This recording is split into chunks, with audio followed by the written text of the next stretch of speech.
Njëri ndër pjesëtarët më të dobët të shoqërisë është jetimi, i cili ka humbur baban e tij dhe zemra e tij është e thyer.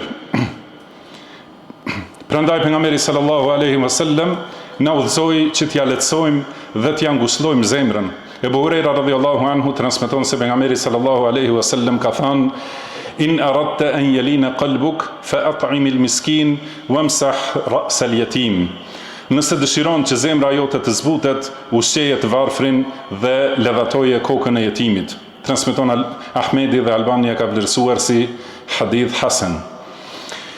Selefi ynë i devotshëm e kuptoi thellë këtë virtyt madhështor dhe e zbatoi atë në jetën e tyre.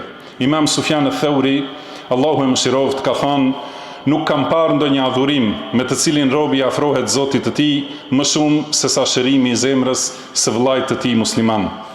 Disa prej selefit thoshin: "Kush ecën mes njerëzve duke u ashëruar zemrat e thyera, Allahu do ta arrijë me ndihmën e tij në mes të rreziqeve."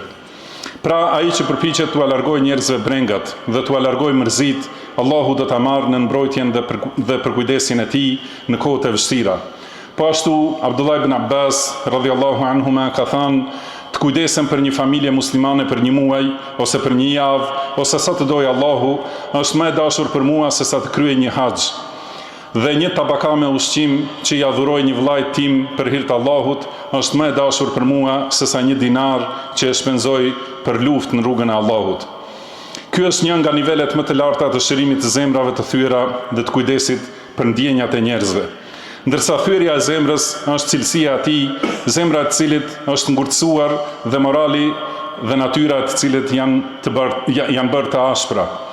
Prandaj kjo është ndër tiparet më të dukshme të mosbesimtarëve, mohuesve të Allahut të lartësuar dhe ditës së gjykimit.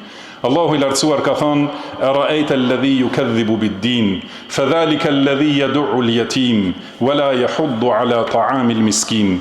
A e ka parë ata që mohon ditën e llogarisë? Ky është ai që i dëbon ashpër jetimet dhe nuk nxit që t'i jepet ushqim të varfrit. Allahu na ruajt nga ngurtësimi i zemrës, e gërësimi i karakterit dhe prishja e sjelljes.